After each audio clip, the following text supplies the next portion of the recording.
Check it out! I've been practicing up on my calligraphy skills to bring you guys a how-to on the brush tip markers. So on the right side of this Artify marker we got the brush tip, of course. Gonna get some pretty cool expressive looks out of your calligraphy with that. And on the other side, we got that classic chisel, so you can get the more traditional hard edges. Been doing calligraphy for a good while now. Got a bunch of different styles that I like to play with. Even stuff from more or less cursive, and similar style here with some super kind of just clean edges, and then the grimier, more expressive stuff. This is where your brush tip's really going to come into handy. So of course we're going to go through just the general techniques of how to use the marker, maybe some hand positioning and whatnot, but then we can also go into maybe a full alphabet and get some bigger styling pieces going as we get moving. Let's jump into it. So shall we practice some of the kind of basic shapes that you need to learn? So with the brush tip, it's kind of an interesting one where pressure is going to be your friend or your enemy here. So with the pressure, you can change the thickness of the line. So we got a little skinny one where I'm barely even making a mark, much darker, we're dropping ink, and then all the way down. So as you practice, you might be able to smoothen that up a little bit so you can slowly increase your pressure to get, a thicker line at the end, skinny to start, or even start off thick and slowly release. So the variety you really get out of the brush tip portion is that little variability with your pressure. Obviously hand positioning is going to also be influenced. If you're just drawing a straight line there, pretty basic, but if you also press and control and press, you're going to get your variety back again. So you're going to really have the combination of the two, pretty normal pen strokes. The only thing to really keep in mind is that this is such a kind of pliable tip, hence why a brush, you can actually get it kind of caught up and stall out on you. I'll warn that right now and show it in a little bit more detail later, but of course we got to do some normal hits. So your most classic calligraphy shape takes a really skinny start, come down, and then you end with a skinny line as well. So you can do this in a ton of different directions. The brush tip's great at showing you that. So you can get kind of these really tailored and tapered lines at the end. So this shape is one that will start and end most all lines with calligraphy. Calligraphy is a very repetitive style. So what I like to do is I like to start with a really light pressure, and that'll get us kind of that first little ear off to the side, and then I move pretty much in line with that, right in the direction I'm going to start my line. And then I start my direction in which I want the whole stroke to go. So you basically start a little bit further out, pull in, come down, and then the reverse of that on the way out. So you'll actually pull a little bit further and then lighten up a little bit and pull away. That way you can get a pretty crisp kind of small piece at the end. And if you're having trouble with the second half, it is definitely much harder, so don't get discouraged with that. But basically, you're going to practice this 100 times. That's the shape that almost every vertical line in calligraphy will take. And you can do different sizes. You can do the smallest ones possible and get little exclamations there, or you can do nice long ones that give you a lot of time in between to prep and get ready for the retreat on the back side of it. And then, like I kind of showed there, you can do this in the opposite direction. So you can see I kind of changed my hand position a little. I'm coming across more so rather than here where I'm coming down. So you kind of press in and I'll push up a little bit, come across, and then push up again. And you can see here, I'm not very even on the two of those, so let's give it another practice and maybe get a little bit more consistent on the start and the finish of the line. So the consistency there is definitely what makes an intermediate to an expert. I'm only so good to do it perfect every once in a while, but as everything, it's going to be a nice building process. So there you go, you got kind of your vertical and horizontal shapes. I'll show you, we can do a letter H here, which has got a mix of the two. So we got two nice verticals, and then I'll switch my hand position here, and I can do a nice horizontal. And see, I missed this half over here. No trouble there, just trying to come in with a little bit easier of an approach there. And then, flavor in the letters on top. Add a couple more of those, maybe add some horizontals down at the base, and you got a pretty flavored up letter with 5 different pen strokes. Honestly, that's the main construction here with the standard calligraphy. Now, brush tips have a cool add-on to that as well. You can actually, with your standard kind of cursive styling, you can play with that pressure kind of at the start. Here I was kind of laying in the pressure the whole time, but with, hey, let's say an E. So if I were to come around here and just do a light E, give us a kind kind of shape to what we're going to approach here. Every time I come up, I'll keep it light, but as I come around and come down, I'll thicken and press down a little harder, lighten up again, and now we've got some of that variety in the line weight. So line weight has a ton to do with calligraphy and cursive because it really gives you some variety and it gives you some consistency in your style throughout the letters. So an E is a pretty straightforward shape there. You know, you got one little up that you can keep light, come back down, keep it soft. Here we can do another, maybe we'll follow it up with an S, so keep it light as we go up, come around, and then as soon as we come down, we're pressing a little bit harder. Coming up, light again, down. So these shapes are something that can be super free form, you know, any style, whether you're doing uppercase S, can benefit from that play on when you go in one direction, have it be a consistent rule, and when you come back down in the other direction, flip that rule and do the opposite. You can obviously do the reverse of that, so how about we do an E where we press down when we go up, and then we'll lighten up, and we'll come around. So you get pretty much the negative of the other. So play with your styles here, see what you like, see what you don't like, and honestly, it can look really cool with some letters, and then some shapes it just falls apart and I don't like it in the reverse. So it's all taste and preference after that. So getting another close shot here, I'll show that same shape again where we're light on the upstroke and then we kind of press harder as we come down. You can see, you know, pretty typical, but on my upstroke I'm definitely a little bit sketchier. It's a little harder to keep that smooth, so that'll come with time as well. But I want to show you something. If you press too hard, too quickly, you can see my kind of getting stuck there. Look at how the nib kind of rolls over and you get this really funny line here. This is kind of what I was talking about stalling out earlier. If you go too hard on the pressure too soon and you're pushing into it, so if I come around here and I'm pushing down, all of a sudden I get this awful shape to my letter. So you really want to make sure as you come up that you've passed kind of the apex, you've passed the top of that edge before you start adding pressure to it. That way you don't kind of bunch up the nib here. The brush tip is so soft, you can see it move while I'm just barely pressing it on there. So you can really do a number on beating these up and actually not ruining them, but you can rough the edge up a little bit to where you're not getting as consistent of a line.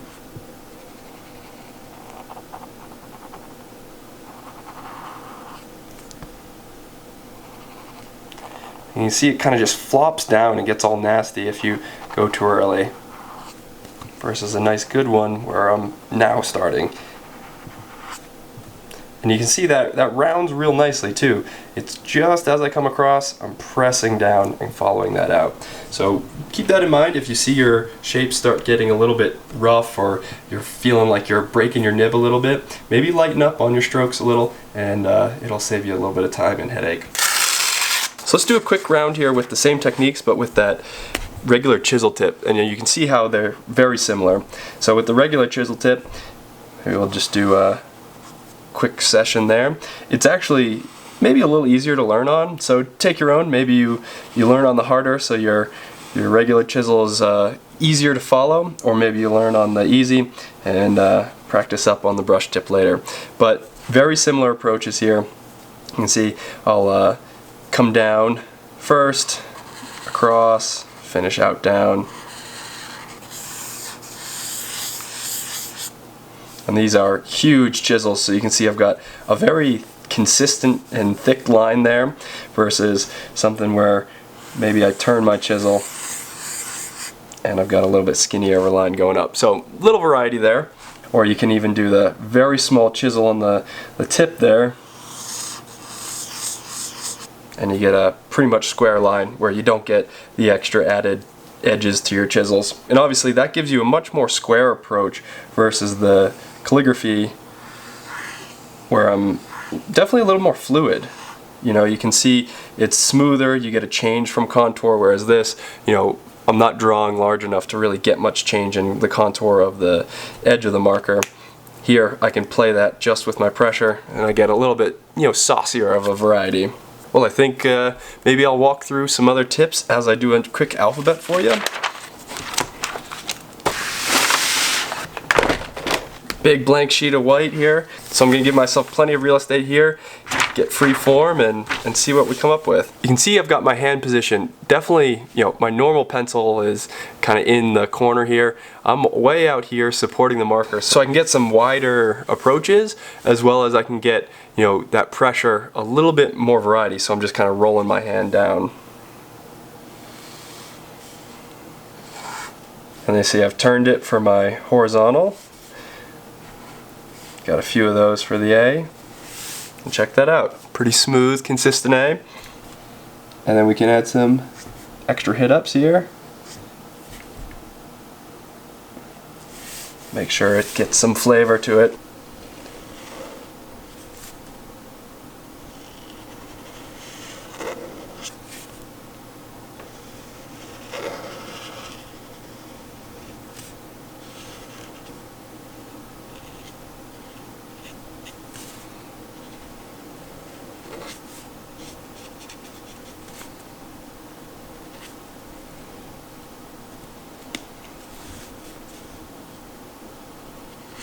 So now I drew my A pretty big, and that was to hopefully size up the B when it comes in with so much more detail going on. So the B's got a lot of detail intermittent to the letter. It's not just a horizontal line, it's got to have room for all the swirls here. Even though my B is a little bit bigger, it just provided extra room so it doesn't look so truncated next to it. And there you got a B. Maybe we'll even throw an extra cross here. Finish off the bottom pretty nice. So when it comes to the C, I like to start with my downstroke here. I feel like it preps me up a little bit better, and then I'll come back and get this top half going. Definitely not consistent enough because I do like a larger top end to my C, so I do that as a downstroke anyways, but this allows me to kind of prep my direction a little bit better. And no shame in doing a little fill in here. We don't have to be flawless. And then C is a pretty basic letter. You could add some doodads if you want, but I think I like it just kind of plain and simple. And D, I'm going to leave a small kind of edge so we can come across. You can see the D and most rounds kind of are compound in that you got two different directions with them. So I definitely like to start giving my hand a little intermediate direction to that. And then we didn't quite get the exact variety of sizes that I would have wanted there, but maybe we'll kind of correct it as we go. And I'm changing my shoulder position. I'm getting all sorts of position just to make sure it looks pretty good. E's are a fun one. You get tons of variety about how you can do an E. We'll go for uppercase proper. Come across there. Maybe cross hit there. And that's fun about calligraphy, is that it's almost a build process. You get a give and take to make sure you get the letter just as dense as you want. And here, now that I've made each portion of the E double thick, the single lines need a little help as well.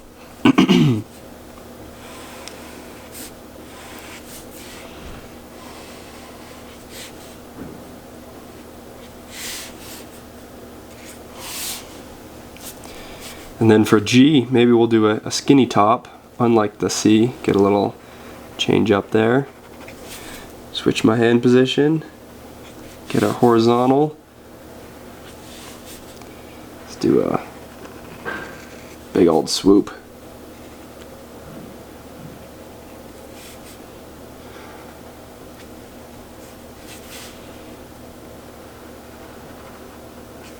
I've done a few H's already. See if I can give some variety to this one. And have fun with it. Add some random hit-ups like this. You know, some of the small little, what we call those, a little checker right there. Maybe even dot our I over here with that as well. Do kind of a hybrid upper lowercase I.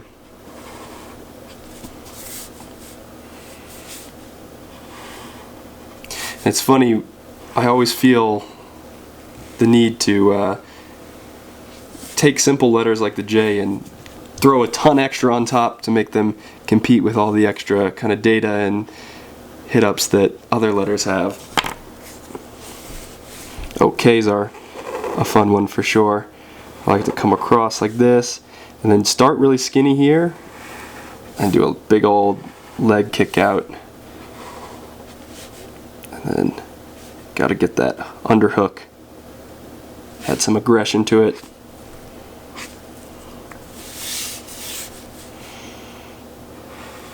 Doesn't prep us well for the most simple letter of an L.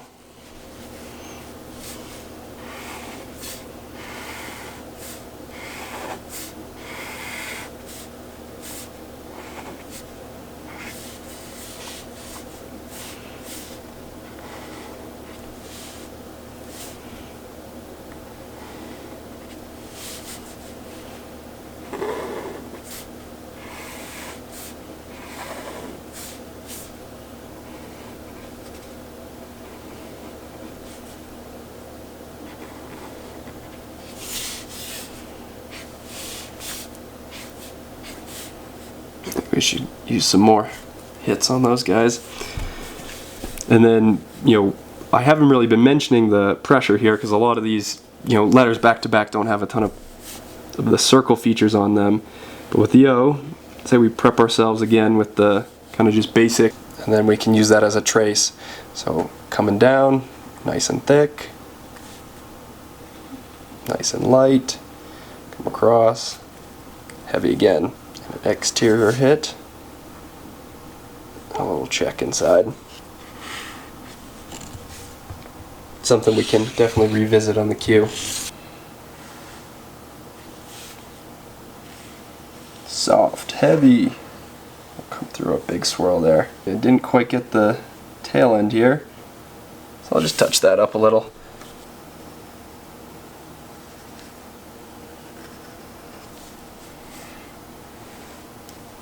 Cues are super fun to make easy.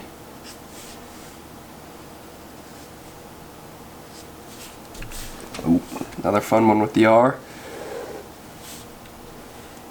Very similar setup to the K.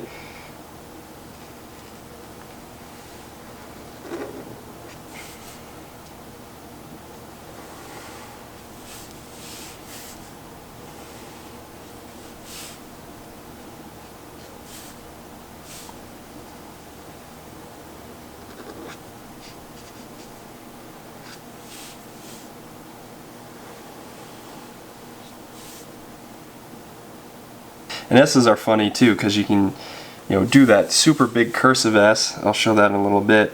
Or you can do a nice plain practice here. Something a little more simple. Then add your hookups. Make it a little horns out of it.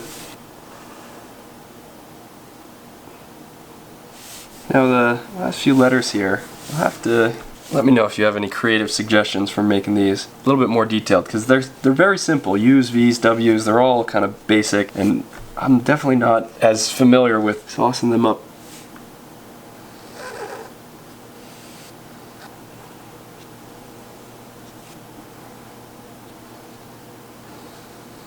Totally forgot the back end, or Y here.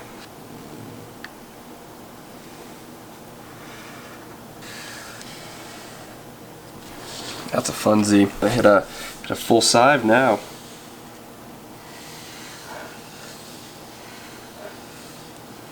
So there we got that big old S.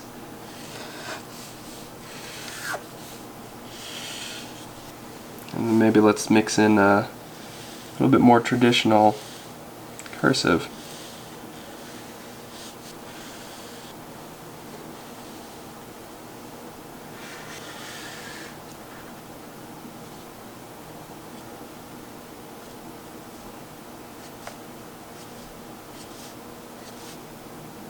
Now the fun part of adding all the embellishments. So there you go, nice alphabet. I think we're just short some numbers here. Maybe give you some potentials for there. And how I like to do my pen strokes. 3 is an interesting one. So I did my E up there super stable, but you get when you have the double round of a 3 or an E, you get a really nice curve to it. And then so the reverse of that, you could do an uppercase E with a soft, coming in hard, a little soft, come around. Nice. Do a 9 here. Just a little tail. You get some S attributes to it.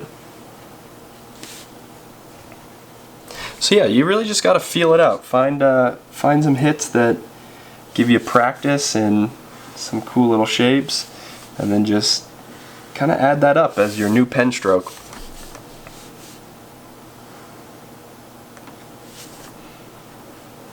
Maybe this could even be a forced Y. Well, I haven't practiced many arrows. I did one for the little how-to text, but arrows can definitely look fun.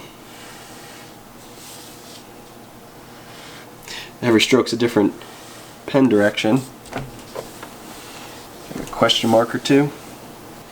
Exclamations again. Try some more traditional graffiti shapes with the little star. You can see this alphabet already has like a pretty cool structure to it. And then my favorite part is now that we've got it kind of all filled in, we can just fill in some of the negative space with some extra hits. Give some extra flavor to the whole thing. Definitely worth trying a halo. That could be a solid place to practice too, is start at your circle heavy, lighten up, and then see if you can come back in line with it and make it look like a perfect little circle there. Nice.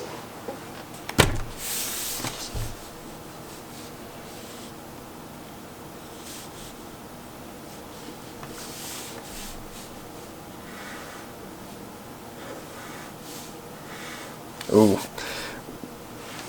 Right directional arrows. A little bit easier to pull off. That was messy. Gee. So of course, I don't want you to be too discouraged if this doesn't come super quickly. I can give you a quick flip through of just how many pages I've been practicing in, just prepping myself for this video. And I've already been doing calligraphy for, 6-8 years at this point. Not definitely a master by any account, but it does take practice to get just all your flavoring down. And then with calligraphy too, a lot of things have to do with layout and how much you put in each place. Here's one of my better designs. Like you get a nice set here, but it all is wrapped together. You got to get nice spacing in between each of your letters. The height of each letter matters, and then the overall weight of it definitely important, because let's see, just a couple styles earlier, same letters, same approach, but very different feels. Tons of mix and misses here with some of these, so it's a lot of give and take. And you can get anything from kind of those softer styles to some more aggressive styles here. You can see that we got a kind of mean dragon of an E over there. And it's all kind of how your name plays and what works with it. So give it some practice some letters that you think you might like to have stylized, and then let's see what you guys come up with after watching this. Maybe you are already experienced with some calligraphies, or you're just starting fresh. So whether you're going to do a kind of rounded monster style like this, or something kind of clean and more edgy like this new one that I've been working on, there's a little bit of everything that calligraphy can provide. So even if you're not sold in being a calligraphy artist, neither am I, but it's a fun little thing to try out. And I'm always hyped to check out your work, so give me a DM on Instagram with some of the work that might be practiced out of some of the things that I shared here. I hope there was lots to learn from just watching me and kind of my pen strokes here, and how I like to position a marker, hold it on the page, and all that. But I definitely recommend go check out some other calligraphy artists. I'll link a few in the description to go follow over on Instagram or check out, and just follow out how they use their pen and how they're positioning their hand and shifting it throughout, because a lot of it does come down to those movements, and the rest is kind of just how you lay it down on the page. So there's plenty of creativity to come from this. Hope you guys enjoy. If you liked what you saw from the material side of things, Artify hooked it up with these markers for the video, so big shout out to them. Big thank you for helping support the channel, and I'll drop you a link to their Amazon listing for these sets. They've got even larger ones and more color sprees, so there's plenty to go around. I can happily recommend using these for your brush tips. And of course, if you made it all the way through and totally don't know what I'm talking about still, and need more help from getting simple lines all the way to full-blown pieces, drop me a comment, drop me a DM, we'll work it out. I can definitely lend some help to you. Big shout out for checking out the video. That's gonna do it for me, guys. Peace.